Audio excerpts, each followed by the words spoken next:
दोस्तों, मैं ब्रिलिनरी empire ओनफ मिलिनरी story का दूसरा वीडियो लेकर आया हूं।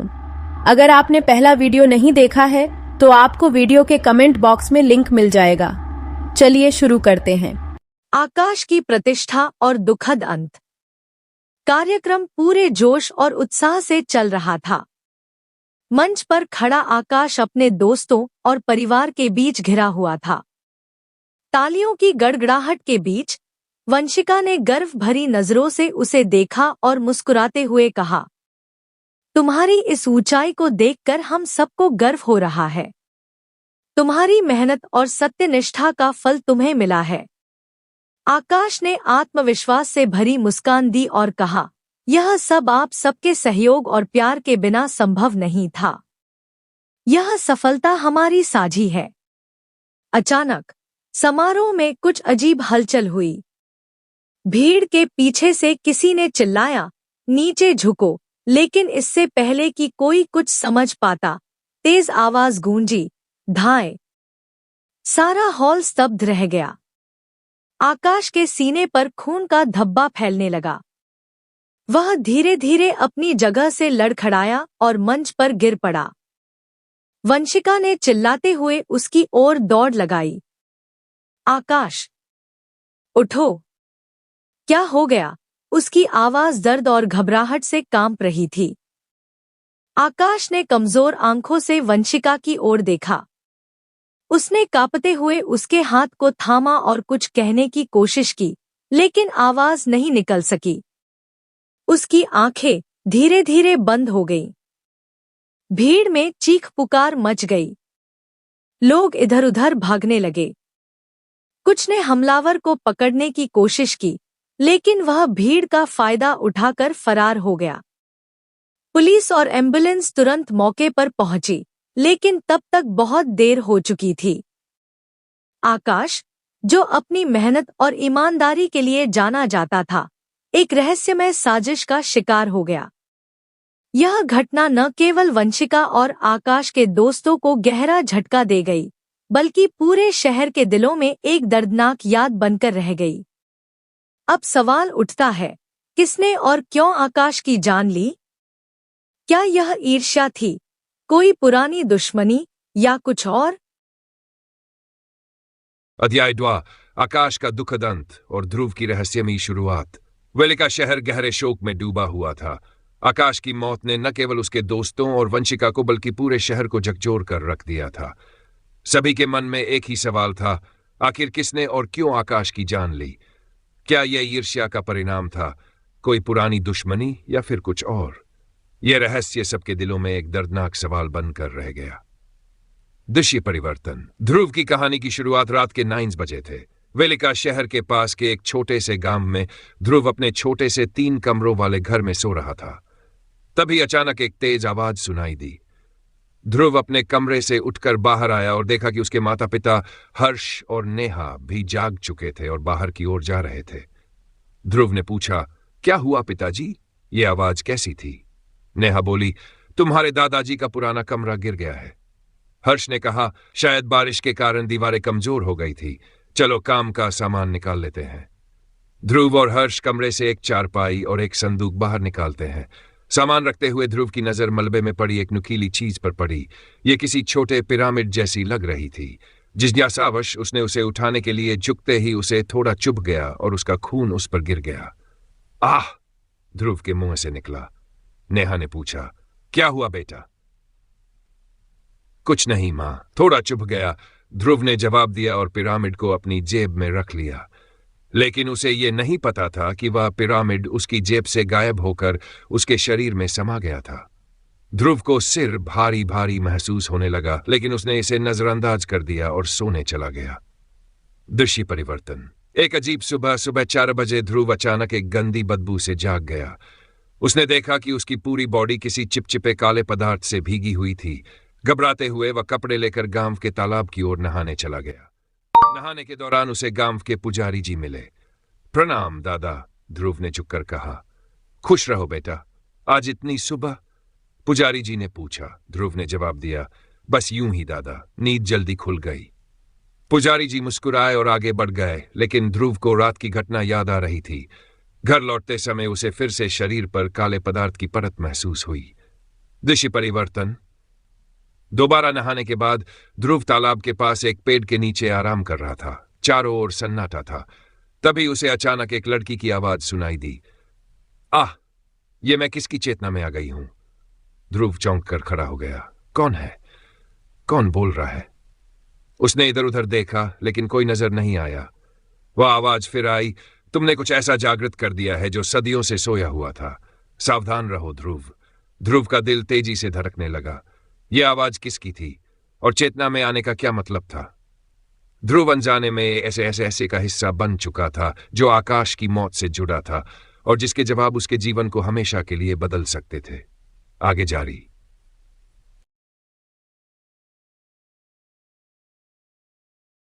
अध्याय 3। द गैलेक्सी सूत्र और ध्रुव कोमा में।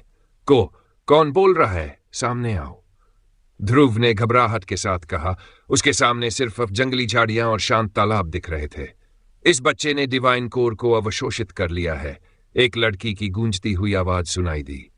अरे, बोल कौन रहा है? मेरे सामने तो आओ। ध्रुव ने आवाज की ओर बढ़ते हुए वही सवाल फिर से दोहराया। बच्चे, मैं तुम्हारी सोल सी में हूं और मैं यहां से बाहर अपनी इच्छा से नहीं आ सकती, आवाज ने जवाब दिया। मैं कोई बच्चा नहीं हूं। मेरा नाम ध्रुव है। और तुम हो कौन? कहां से बोल रही हो? यहां छिपने की कोई जरूरत नहीं है।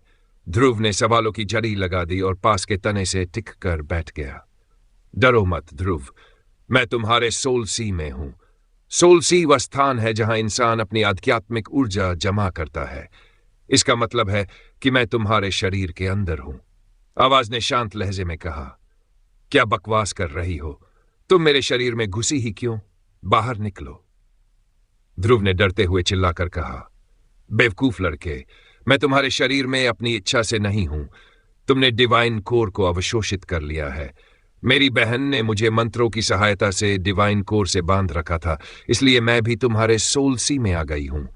आवाज ने गुस्से से कहा। मैंने कोई डिवाइन कोर अवशोषित नहीं किया, ध्रुव ने तपाक से जवाब दिया। क्या तुमने एक त्रिकोणीय पिरामिड जैसी चीज उठाई थी? हां, मैंने एक पिरामिड जैसा पत्थर अपनी जेब में डाला था लेकिन वह गायब हो गया, ध्रुव ने याद करते हुए कहा। वह गायब नहीं हुआ बेवकूफ, वह तुम्हारे शरीर में समा गया, आवाज ने तपाक से जवाब दिया। मैं बेवकूफ नहीं हूं, ध्रुव ने नाराज होकर कहा। ठीक है, अभी शांति से बैठकर ध्यान लगाने की कोशिश करो। अपनी चेतना को सोल सी में भेजकर मुझसे बात करो। अगर तुम ऐसा नहीं करोगे तो मैं तुम्हारी चेतना नष्ट कर तुम्हारे शरीर पर कब्जा कर लूंगी, आवाज ने धमकी दी। रुको रुको, मुझे ध्यान लगाना सिखाओ। मैं ध्यान लगाऊंगा पर कुछ मत करना, ध्रुव ने डरे हुए कहा। लड़की ने ध्यान लगाने का तरीका सिखाया और ध्रुव पास के पेड़ के नीचे बैठ गया। धीरे धीरे वह ध्यान में मग्न हो गया और उसकी चेतना सोल सी में पहुंच गई। ध्रुव की चेतना और गैलेक्सी सूत्र का रहस्य। ध्रुव ने देखा कि वह एक नीले चमकते हुए अंतरिक्ष में है।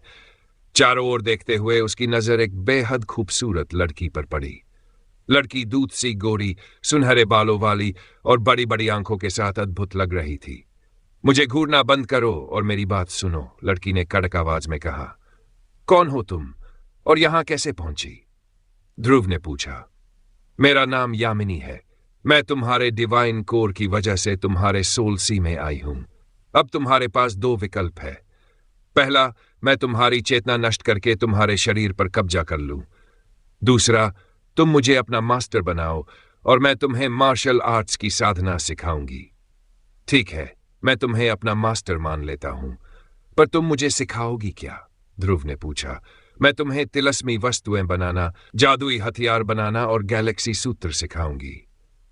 ध्रुव ने यामिनी को अपना मास्टर मान लिया। यामिनी ने उसे गैलेक्सी सूत्र की तकनीक सिखाई, जिसमें ब्रह्मांडीय ऊर्जा का उपयोग करके हड्डियां सख्त करना, मांसपेशियां मजबूत करना और डिवाइन हार्ट के माध्यम से सुप्रीम एनर्जी बनाना सिखाया गया। अचानक ध्रुव का कोमा में जाना। ध्रुव ने सोल सी में घूमते हुए एक चमकते गोले को छू लिया। वह गोला यामिनी की बहन की यादें थी। गोला ध्रुव की चेतना में विलीन हो गया और उसकी चेतना सोल सी से निकलकर शरीर में लौट आई। अचानक ध्रुव को तेज सिरदर्द हुआ और वह बेहोश होकर जमीन पर गिर पड़ा।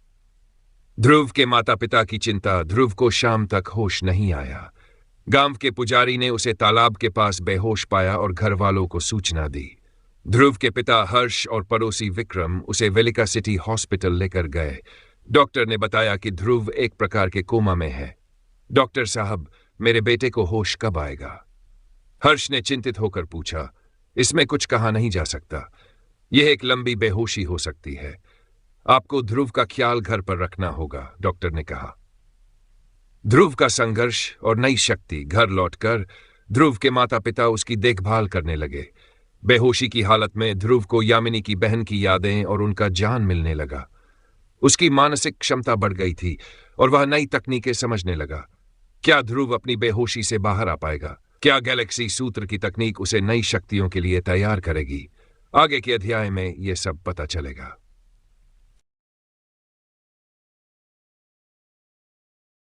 अध्याय ध्रुव का पुनर्जन्म और नीली आंखें। 8 महीने से बिस्तर पर पड़े ध्रुव का शरीर अब पूरी तरह बदल चुका था। उसके मांसपेशियां उभर आई थी और उसका चेहरा पहले से ज्यादा परिपक्व और तेजस्वी लग रहा था। उसके शरीर में गैलेक्सी सूत्र की ऊर्जा धीरे धीरे अपनी जगह बना चुकी थी। बेहोशी में भी ध्रुव का मस्तिष्क ब्रह्मांडीय ऊर्जा का अभ्यास करता रहा, जिसे उसने गैलेक्सी सूत्र के पहले स्तर को पूरी तरह आत्मसात कर लिया था। इस प्रक्रिया ने उसके शरीर को शारीरिक और मानसिक रूप से मजबूत बना दिया। उसकी हाइट बढ़ गई थी और सबसे विचित्र बदलाव था उसकी आंखों का रंग, जो अब हल्के नीले रंग में बदल चुका था। 8 महीने के इस समय में ध्रुव ने अपने मस्तिष्क में चल रही यादों में यामिनी और उस लड़की के संघर्षों को अनुभव किया। यादें धीरे धीरे अपने अंतिम चरण पर थीं। उस लड़की ने यामिनी से वादा लिया था कि वह अपनी आयुर्वेदिक ज्ञान को दुनिया में दोबारा स्थापित करेगी। उसी जान के बल पर यामिनी को अमरसेना को फिर से बनाना था, लेकिन इसके लिए वह खुद को बलिदान कर देती है और अमर दुनिया को पूरी तरह नष्ट कर देती है। यामिनी के दर्द को ध्रुव ने गहराई से महसूस किया। उसकी आंखों से आंसू बहने लगेंगे। बिस्तर के पास बैठी लाली, जो उसे ड्रिप चढ़ाने आई थी, घबराकर घर वालों को बुला लेती है। अस्पताल में हलचल। ध्रुव को रोते देखकर परिवार में हड़कंप मच गया। नीलम जी रोते रोते कहती है, जल्दी से अस्पताल लेकर चलो। हर्ष जी ने विक्रम को बुलाया और ध्रुव को गाड़ी में ले जाया गया। अस्पताल में डॉक्टर ने तुरंत उसकी जांच शुरू कर दी। जांच के दौरान ध्रुव को धीरे धीरे होश आने लगा। उसने अपने चारों तरफ देखा और समझने की कोशिश की वह कहां है। तभी नीलम जी भागकर डॉक्टर को बुलाती है। डॉक्टर आकर पूछता है, क्या तुम्हें कमजोरी महसूस हो रही है? ध्रुव ने मुस्कुराते हुए कहा, नहीं, मुझे तो पहले से ज्यादा ताकतवर महसूस हो रहा है। डॉक्टर ने सभी को बताया कि ध्रुव की रिपोर्ट सामान्य है और उसकी बॉडी बिल्कुल स्वस्थ है, लेकिन उसकी आंखों के नीले रंग को देखकर डॉक्टर ने कहा, यह सब हार्मोनल बदलाव की वजह से हुआ है। उसकी हाइट और मांसपेशियों में बदलाव भी इसी का हिस्सा है। घर लौटने पर उत्सव। घर पहुंचने पर नीलम जी ने अपने बेटे के पसंदीदा खीर और पूरी बनाने का वादा किया। ध्रुव ने महसूस किया कि इन 8 महीनों ने उसे अंदर से पूरी तरह बदल दिया था। वह अपने पिता हर्ष जी से पूछता है, पिताजी, मुझे बेहोश हुए कितना समय हो गया? 8 महीने बेटा, विक्रम ने जवाब दिया। ध्रुव ने मन ही मन सोचा, इन 8 महीनों में मैंने जो सीखा वह अनमोल है। यामिनी की यादों ने मुझे वज्ञान दिया है, जिसे मैं अब अपने जीवन में इस्तेमाल करूंगा। खाने के दौरान नीलम जी ने प्यार से ध्रुव को खीर खिलाई। उसके पिता ने उसे पदहीन रुपये देकर कहा, जाओ बेटा, कल अपने लिए नए कपड़े खरीद लाओ। तुम्हारे पुराने कपड़े अब तुम्हें फिट नहीं आते। ध्रुव ने सहमति में सिर हिलाया और कहा, ठीक है पिताजी, मैं कल कपड़े खरीद लाऊंगा और स्कूल जाकर एग्जाम की जानकारी लूंगा। ध्रुव का बदला हुआ जीवन। लाली और विक्रम अपने घर चले गए। ध्रुव ने रात को आसमान की तरफ देखा। उसकी नीली आंखें चमक रही थी, जैसे उनमें कोई रहस्य छुपा हो। वह जानता था कि अब उसकी जिम्मेदारी पहले से कहीं ज्यादा बड़ी है। उसे न केवल अपनी पढ़ाई में बेहतर करना था, बल्कि यामिनी के ज्ञान और शक्ति को सही दिशा में इस्तेमाल भी करना था। अब ध्रुव का जीवन केवल एक साधारण इंसान का नहीं रहा।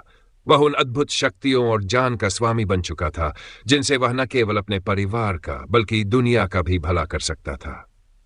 ध्रुव के मन में एक नया संकल्प जन्म ले चुका था। यह सिर्फ शुरुआत है। मुझे यामिनी और उस लड़की की कुर्बानियों को व्यर्थ नहीं जाने देना है। ध्रुव की आंखों में नीलापन गहराता गया और उसके अंदर एक नई ऊर्जा प्रवाहित होने लगी।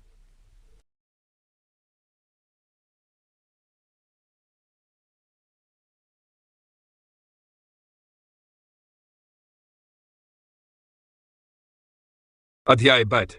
अवनी का एक्सीडेंट। रात का समय था। ध्रुव अपने कमरे में सोने के लिए चला गया। उसके मन में विचारों का अजीब सा हलचल थी। वह अपने बिस्तर पर बैठा महसूस कर रहा था कि उसका शरीर गैलेक्सी ऊर्जा को खुद ब खुद अवशोषित कर रहा है। अब उसे ऊर्जा को नियंत्रित करने के लिए ध्यान लगाने की जरूरत नहीं पड़ती थी। बैठे बैठे ध्रुव ने अपने CEO soul cosmic energy orbit में झांका। उसे यामिनी का शरीर गैलेक्सी ऊर्जा के घेरे में धीरे धीरे लिपटा हुआ दिखाई दिया, लेकिन वह इस पर अधिक ध्यान नहीं देता और आंखें बंद कर सोने की कोशिश करने लगा है। उसे नींद आ गई। अगली सुबह सुबह ध्रुव की आंखें अपनी मां नीलम जी की आवाज से खुलीं। ध्रुव बेटा उठ जाओ, लंच का समय हो गया है। नीलम जी ने आवाज लगाई। ध्रुव बड़बड़ाते हुए उठा और बाथरूम में चला गया। नहाने के बाद वह हॉल में आया, जहां नीलम जी ने उसे देखते हुए कहा, बेटा बैठो, मैं तुम्हारे लिए खाना लगाती हूं। मम्मी, आपने मुझे सुबह क्यों नहीं उठाया? और पापा दुकान पर चले गए क्या? ध्रुव ने डाइनिंग टेबल पर बैठते हुए पूछा। बेटा, तुम अभी अभी होश में आए हो, मैंने सोचा तुम्हें पूरा आराम करने दूं। नीलम जी ने जवाब दिया और ध्रुव की प्लेट में खाना परोस दिया। खाने के दौरान नीलम जी ने कहा, खाना खाकर बाजार चले जाना, तुम्हारे कपड़े छोटे हो गए हैं, कुछ नए कपड़े खरीद लाओ। ठीक है मम्मी, ध्रुव ने मुस्कुराते हुए जवाब दिया और खाना खाने लगा। बाजार में ध्रुव खाना खत्म करने के बाद अपने कमरे में गया और पैसे ले रहा। उसने एक ऑटो ले आया और वालिका सिटी के बाजार की ओर चल पड़ा। ऑटो में बैठकर वह आसपास के इलाकों को देखते हुए सोचने लगा, 8 महीने में कुछ खास नहीं बदला है। कुछ ही देर में वह बाजार पहुंच गया। बाजार में उसने अपने लिए जीन्स, शर्ट, जैकेट और घर पर पहनने के लिए आरामदायक कपड़े खरीदे। पुराने कपड़े तंग हो गए थे, इसलिए उसने नए कपड़े तुरंत चेंजिंग रूम में जाकर पहन लिए। ध्रुव ने दुकान के पैसे चुकाए और बाजार में घूमने लगा। वह एक आइसक्रीम स्टॉल के पास रुका। भैया एक आइसक्रीम देना, ध्रुव ने कहा। कौन सी दूं भैया? आइसक्रीम वाले ने पूछा। अपनी पसंद से कोई बढ़िया सी दे दो। आइसक्रीम वाला उसे एक कैपुचिनो फ्लेवर आइसक्रीम देता है। ध्रुव ने पैसे दिए और वहीं बैठकर आइसक्रीम खाने लगा। तभी नीलम जी और विक्रम जी बाइक पर वहां से गुजरते हुए उसे देख लेते हैं। अरे ध्रुव बेटा, कपड़े खरीद लिए? विक्रम जी ने पूछा। हाँ अंकल। तो अब घर चल रहे हो क्या? नहीं अंकल, मैं अभी थोड़ी देर घूमूंगा, ध्रुव ने जवाब दिया। ठीक है, अपना सामान हमें दे दो, हम घर पहुंचा देंगे, तुम आराम से घूम लो, विक्रम जी ने कहा। ध्रुव ने अपना सामान उन्हें दे दिया और वे घर की ओर निकल गए। अचानक हादसा। ध्रुव बाजार में घूम रहा था कि उसका ध्यान एक बड़े एडवर्टाइजमेंट बोर्ड पर गया। वहां एक ऑनलाइन गेमिंग टूर्नामेंट की जानकारी दी गई थी, जिसका प्राइस जो 11 लाख था और एंट्री फीस 2 है। ध्रुव ने सारी जानकारी अपने दिमाग में नोट कर ली। बाजार से निकलने के बाद ध्रुव पैदल ही घर की ओर चल पड़ा। रास्ते में उसने देखा कि ट्रक अनियंत्रित गति से दौड़ता हुआ आ रहा है। ध्रुव तुरंत सड़क के किनारे हट गया। कुछ ही पलों में वह ट्रक आगे निकल गया, लेकिन ध्रुव का ध्यान हाईवे पर आगे किलोमीटर दूर हुआ एक एक्सीडेंट पर गया। ट्रक ने एक स्कूटी सवार 2 महिलाओं को टक्कर मार दी थी। महिलाओं में से एक बुरी तरह घायल हो चुकी थी। ध्रुव ने बिना वक्त गवाए पूरी शक्ति से दौड़ लगाई। 2-3 सेकंड में वह घटनास्थल पर पहुंच गया। वहां एक लड़की घायल महिला को अपनी गोद में मदद के लिए चिल्ला रही थी। प्लीज हमारी हेल्प कर दीजिए, एम्बुलेंस बुलाइए, लड़की ने घबराते हुए कहा। ध्रुव ने तुरंत एम्बुलेंस को कॉल किया। इसके बाद उसने घायल महिला के हाथ पर खून बहने से रोकने के लिए कुछ प्रेशर पॉइंट्स दबाए। पास में पड़ी एक लकड़ी और लड़की की चुन्नी से उसने महिला के हाथ को सीधा बांध दिया। एम्बुलेंस कुछ ही देर में आ गई। अस्पताल में घायल महिला और लड़की को एम्बुलेंस में ले जाया गया। अस्पताल पहुंचने पर डॉक्टरों ने तो महिला का इलाज शुरू किया। लड़की को हल्की चोटें आई थीं, जिसके लिए उसे नर्स ने प्राथमिक उपचार दिया। लड़की का नाम अवनी था। वह अस्पताल के प्रेसिडेंट मिस्टर शेरगिल की बेटी थी। जब मिस्टर शेरगिल और वाइस प्रेसिडेंट मिस्टर कपूर अस्पताल पहुंचे तो उन्होंने पूरी घटना सुनकर ध्रुव की तारीफ की। एक 7 साल के लड़के ने इतना अद्भुत काम किया, यह वाकई कमाल है, मिस्टर कपूर ने कहा। अवनी ने भी सहमति में सिर हिलाया, लेकिन वह ध्रुव का नाम पूछना भूल गई थी। मैं उस लड़के को ढूंढूंगा और उसका धन्यवाद करूंगा, मिस्टर शेरगिल ने कहा। ध्रुव का आत्ममंथन। उधर ध्रुव घर पहुंचकर सोच रहा था, मेरी गति और इंद्रियां इतनी तेज हो चुकी है कि मैंने 25 किलोमीटर की दूरी कुछ ही सेकंड में तय कर ली, लेकिन मुझे अपनी गैलेक्सी सूत्र की साधना को और आगे बढ़ाना होगा। इसके लिए मुझे पैसों और संसाधनों की जरूरत पड़ेगी। ध्रुव ने मन में तय किया कि वह अगले दिन स्कूल जाकर अपनी क्लास के बारे में जानकारी लेगा और फिर पैसे कमाने का रास्ता खोजेगा। क्या ध्रुव टूर्नामेंट में हिस्सा लेकर पैसे कमाने का तरीका खोज पाएगा? क्या अवनी और ध्रुव का रास्ता फिर से टकराएगा? जानने के लिए पढ़ते रहिए इस कहानी का अगला अध्याय।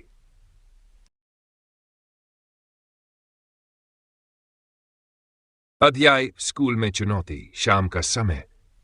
सभी लोग डाइनिंग टेबल पर बैठकर अपना डिनर पूरा करते हैं और फिर अपने अपने कमरों में सोने के लिए चले जाते हैं। अगली सुबह ध्रुव की नींद उसकी मां नेहा जी की आवाज से खुलती है।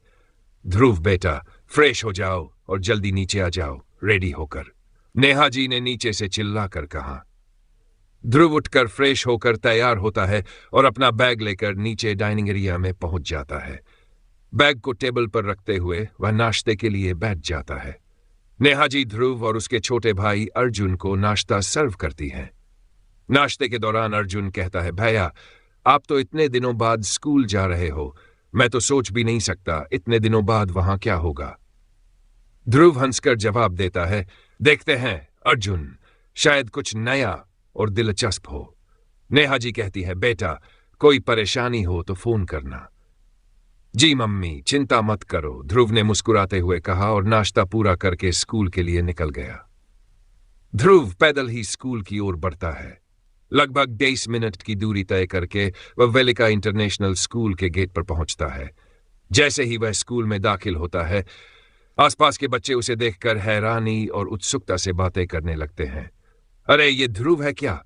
नहीं यार, ध्रुव ऐसा थोड़ी दिखता है, उसकी हाइट भी इतनी नहीं थी, और ये लड़का कितना हैंडसम लग रहा है, पर उसकी आंखों का रंग देखो, नीला। ध्रुव के तो नॉर्मल आंखें थीं। बच्चों की बातें सुनकर ध्रुव हल्की मुस्कान के साथ प्रिंसिपल ऑफिस की ओर बढ़ता है। प्रिंसिपल श्री मल्होत्रा अपने कमरे में बैठे थे। उनके सामने मिस्टर सक्सेना, ध्रुव के क्लास टीचर, और ध्रुव खड़े थे। सर, यह लड़का 8 महीने से स्कूल नहीं आया है और यह अब तक हुए दोनों महत्वपूर्ण टेस्ट में अनुपस्थित था। इस साल इसका 10वीं पास करना असंभव है। कृपया इसका एडमिशन कट कर दें, मिस्टर सक्सेना ने सख्ती से कहा। प्रिंसिपल ने ध्रुव की ओर देखा। क्या कहना है तुम्हारा ध्रुव? सर, मुझे इस साल 10वीं पास करनी है, मैं अपना एडमिशन कटवाना नहीं चाहता, ध्रुव ने आत्मविश्वास से जवाब दिया। मिस्टर सक्सेना चिढ़कर बोले, तुम्हें समझ में नहीं आता क्या? तुम हमारी क्लास के लिए सिर्फ एक बोझ हो। ध्रुव ने संयमित स्वर में कहा, सर आप चाहे तो मुझे फ्री टेस्ट में मौका दे सकते हैं, अगर मैं फेल हो जाऊं तो खुद स्कूल छोड़ दूंगा। प्रिंसिपल इस प्रस्ताव पर विचार करने ही वाले थे कि तभी कमरे में एक युवा शिक्षिका मिस अवनी प्रवेश करती हैं।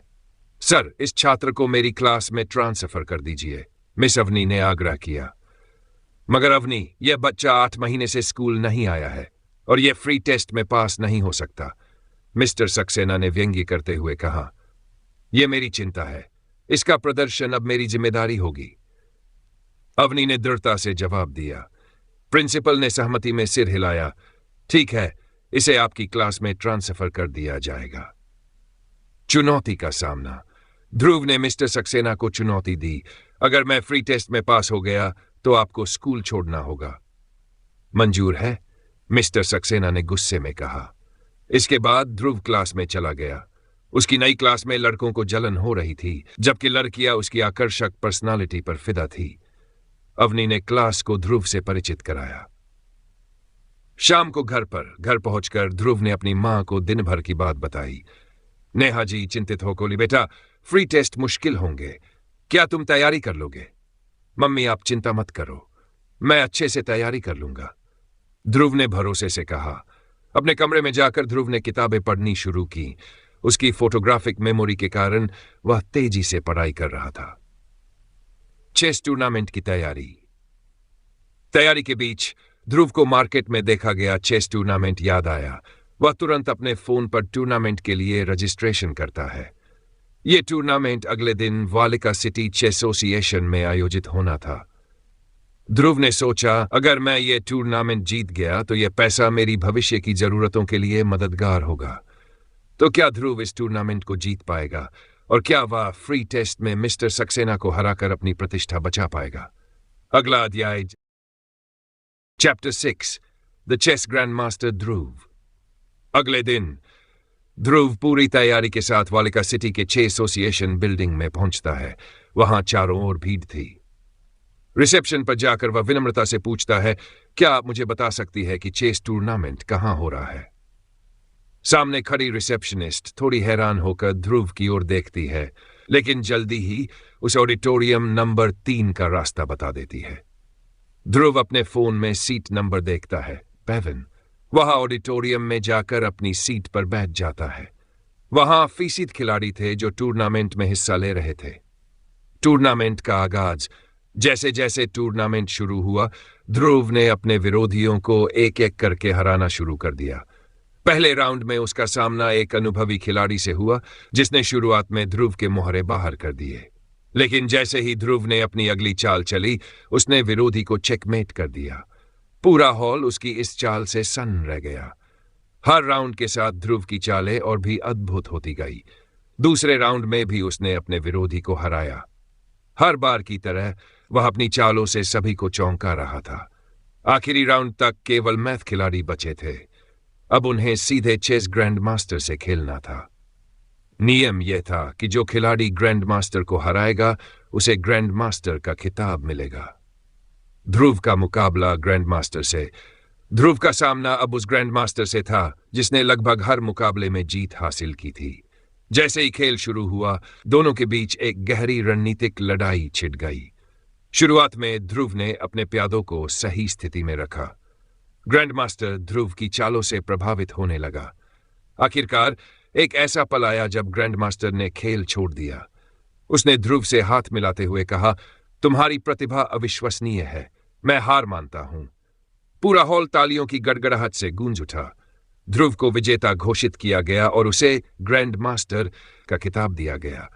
साथ ही उसे 1 लाख रुपए का नकद पुरस्कार भी मिला। विजय से मुलाकात। ध्रुव जैसे ही बिल्डिंग से बाहर निकला, एक लड़का उसके पास आया। उसने कहा, भाई साहब, क्या मैं आपसे थोड़ी प्राइवेट बात कर सकता हूं? जरूर, ध्रुव ने कहा। दोनों पास के एक रेस्टोरेंट में बैठे। वह लड़का बोला, मेरा नाम विजय प्रताप है, मुझे आपकी मदद चाहिए। कैसी मदद? ध्रुव ने पूछा। मैं चाहता हूं कि आप मेरे लिए एक चेस मैच खेले और उसे जीते। यह एक खास मैच होगा जिसकी पूरी जानकारी मैं आपको सही समय पर दूंगा, विजय ने कहा। ध्रुव मुस्कुराते हुए बोला, तुम्हें मेरी मदद क्यों चाहिए? तुम खुद अमीर और प्रभावशाली लगते हो। विजय ने कहा, यह मैच मेरी प्रतिष्ठा के लिए बहुत जरूरी है। मुझे यकीन है कि आप इसे जीत सकते हैं। ध्रुव थोड़ी देर सोचने के बाद बोला, ठीक है, तुम मुझसे 3 दिन बाद वालिका इंटरनेशनल स्कूल में मिल सकते हो। धन्यवाद बड़े भाई, विजय ने कहा और दोनों ने हाथ मिलाया। ध्रुव घर लौट आया। वह बेहद खुश था। उसने अपनी जीत और पुरस्कार के बारे में माता पिता को बताया। उसकी मां ने उसे गर्व से गले लगाया। लेकिन अब ध्रुव के दिमाग में विजय का प्रस्ताव घूम रहा था। 3 दिन बाद क्या होने वाला था? क्या विजय और ध्रुव की दोस्ती कोई नया मोड़ लेगी? क्या ध्रुव विजय की मदद कर पाएगा? जाने के लिए पढ़ते रहिए इस रोमांचक कहानी का अगला अध्याय।